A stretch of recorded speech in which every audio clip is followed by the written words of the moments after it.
नमोस्तु भगवन् नमोस्तु भगवन् नमस्ते। ओम नमः सिद्धेभ्यः।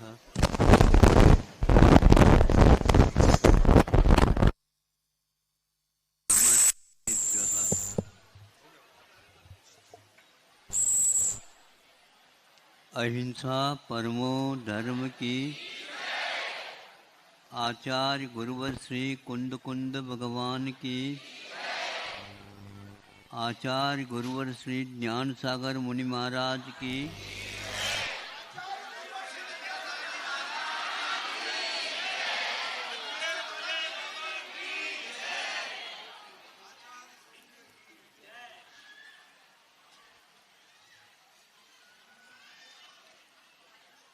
आप लोग भयंकर गर्मी का अनुभव करके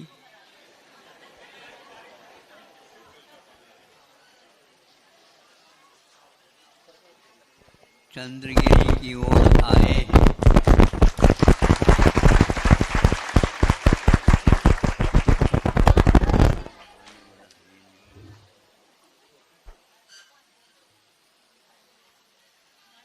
इस विशाल आसमान में दो ग्रह सूर्य और चंद्र के रूप में आपकी सेवा करने के लिए आते हैं। उनकी सेवा यदि एक दिन के लिए भी छूट जाए तो आप लोगों की क्या हाल होगी वो जानते हैं। इसलिए आज तक चाहे वर्षा हो, हेलो चाहे आंधी हो, हेलो चाहे तूफान हो, कुछ भी हो, किंतु आपकी सेवा के लिए वो उपस्थित होते हैं।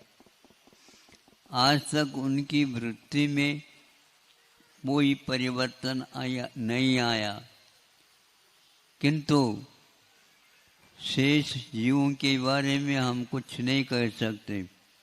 उसमें भी आप लोगों के बारे में तो हम कह ही नहीं सकते। ऐसा यह स्वभाव है।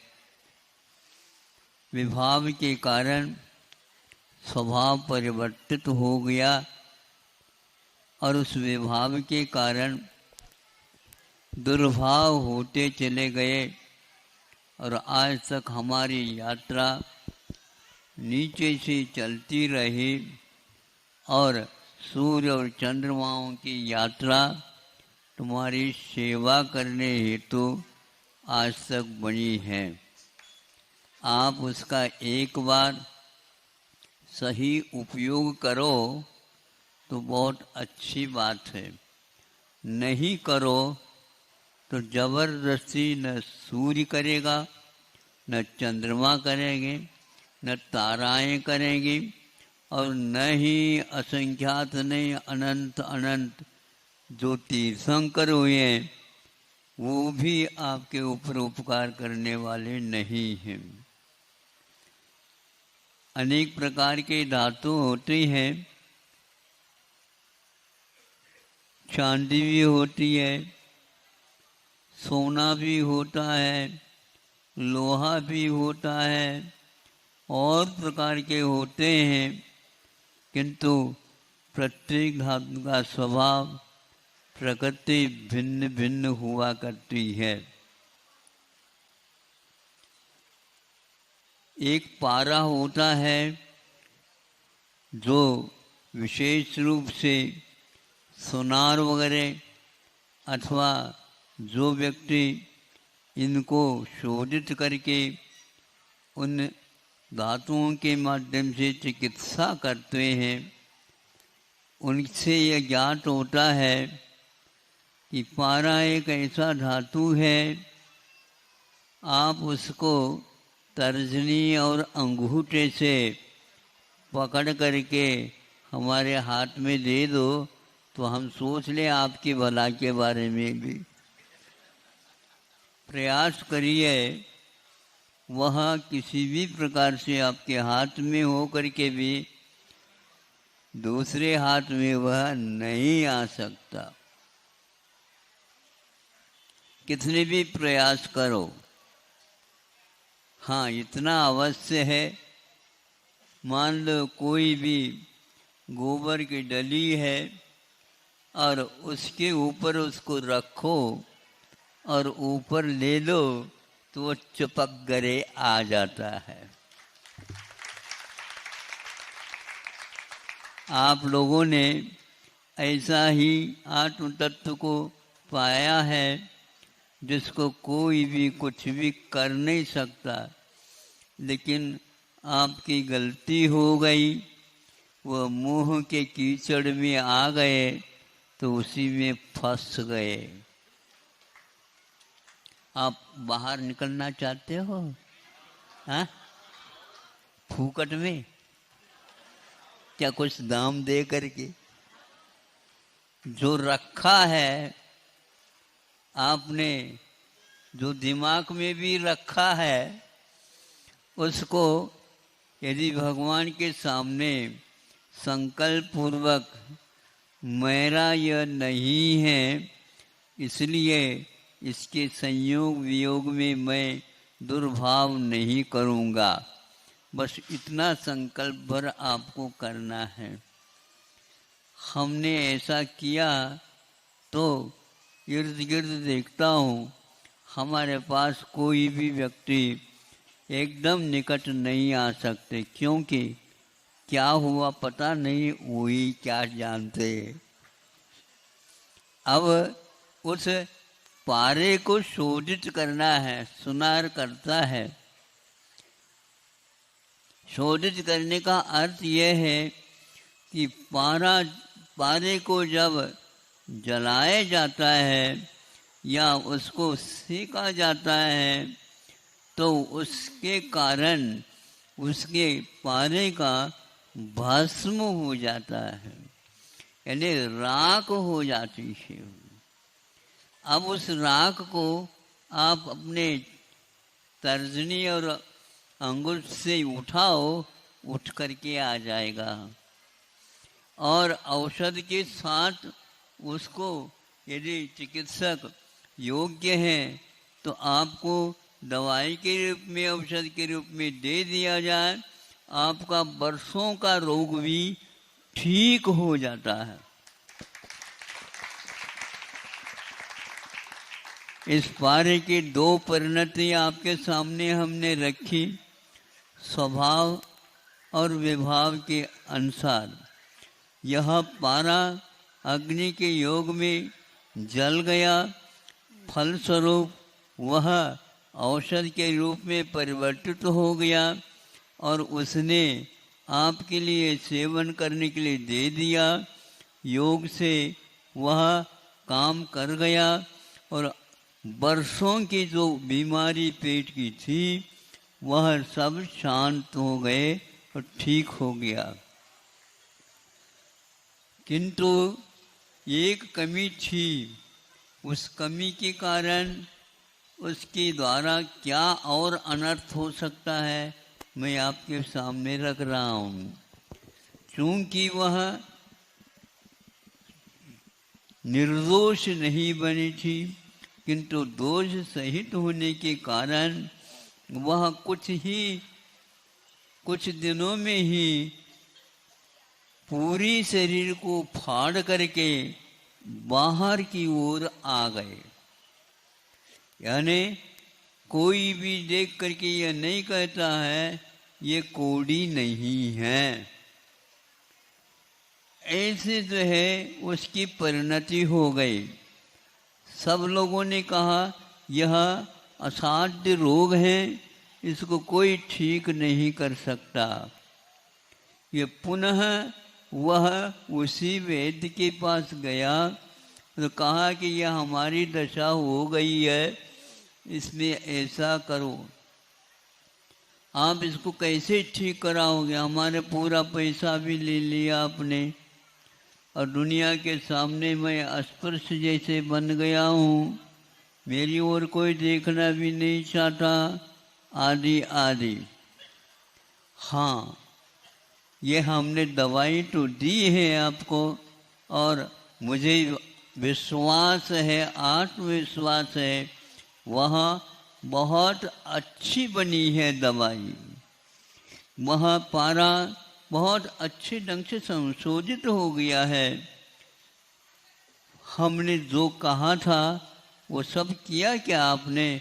कितनी बार लिया? जैसे आपने 2 बार लेने के लिए कहा था 2 बार लिया, इसके साथ इसके साथ इसके साथ लेने के लिए कहा था उसके साथ ही ले लिया, ये तो ले लिया।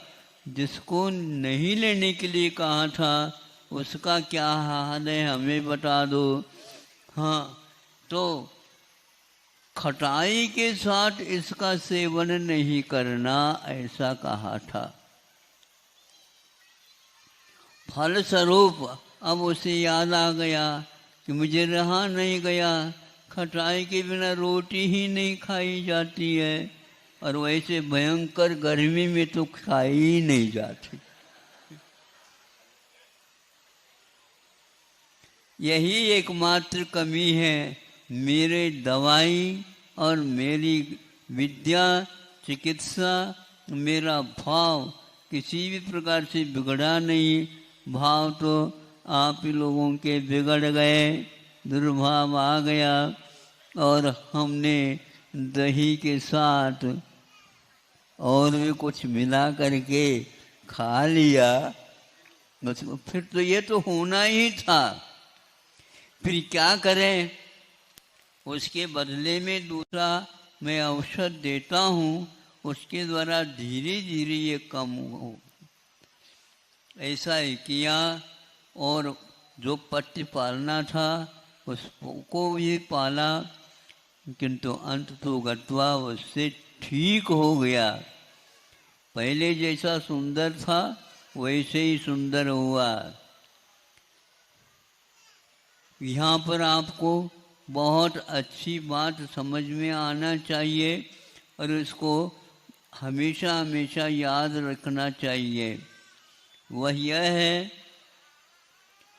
पारा जैसा बिगड़ा और पेट फाड़ करके बाहर आ गया, कोढ़ जैसे व्याप्त हो गया, किंतु दूसरे इसका विपक्ष जो औषध था उसके लेने से पुनः पूर्ववत हो गया। आपकी दशा ऐसी ही है। आपको कहा गया था संसार में रह करके भी संसार से आप दूर हो सकते हो, लेकिन पथ्य का पालन करना अनिवार्य है। पथ्य क्या होता है? पथ में जब तक हम चलते हैं तब तक उसका सेवन किया जाता है। अति मात्रा में पथ्य भी कुपथ होना। क्या कहा? अति मात्रा में पथ्य भी कुपथ हो जाता है, कुपथ हो जाता है, और मात्रा मासी हो। माँ को आप देखेंगे, आपको खिलाती है, बहुत अच्छे ढंग से खिलाती है, लेकिन उतना ही खिलाती है, और उतना ही खिलाती है जितने पथ्य के रूप में बताया जाता है। लड्डू बन गए बेटा, ये खा ले, तो मुझे एक नहीं चाहिए है। लड्डू आपके लिए बनाए गए हैं, लेकिन एक एक ही मिलेगा। नहीं नहीं, तो बहुत दिन के बाद खा रहा हूँ, तो कम से कम 2 तो दे दो। नहीं, क्यों नहीं दे रहे? हमारे लिए जब बनाया गया है तो कल खाना तो आज खाओ, आज खाना तो अभी खाओ। नहीं, क्योंकि अति मात्रा में कभी भी भोजन माँ कर नहीं सकती है, वह कितने भी रो ले। इसी प्रकार आचार्यों ने हम लोगों के लिए पथ्य बताया, उसका सेवन हमने आज तक किया नहीं, किया है तो उसके विपरीतता के साथ उसका सेवन किया है। इसलिए हमारी गति दुर्गति हुई है। सदगति चाहते हो तो और कहीं नहीं, ऊपर देखने मात्र से सदगति नहीं मिलती। नहीं समझे? नीचे जाने का कार्य करो और ऊपर देखो, एक बूंद भी नहीं गिर पाएगी, क्योंकि वह नसीब के ऊपर आधारित, भाग्य के ऊपर आधारित। भाग्य का अर्थ कर्म होता है। जैसे कर्म करोगे वैसे ही आप लोगों को फल मिलेगा। इस पारे के उदाहरण को आप ध्यान में रख कर के माँ की आपके प्रति जो सद्भावना है उसको भी याद रखेंगे। वह कितने भी आप मेहनत करो, आपके लिए ज़्यादा खिलाएगी नहीं, थोड़े बहुत कम ही खिलाएगी, क्योंकि वह जानती है इसी माध्यम से यह बहुत जल्दी स्वास्थ्य के साथ बड़ा भी होगा और वह अपने गति को सुधार सकेगा। यह जनवानी की बात है, हम लोगों को बताई गई है। आज यदि अच्छा लग रहा है उसका सेवन करो, नहीं लग रहा है तो आपका भविष्य आपके हाथ में है, हमारे हाथ में कुछ भी नहीं है। अहिंसा परमो धर्म की जय। एक बात और कहना चाहता हूँ, यहाँ जब से हम आए हैं रविवार बहुत जल्दी जल्दी आ रहे हैं। अहिंसा परमो धर्म की। Hello hello.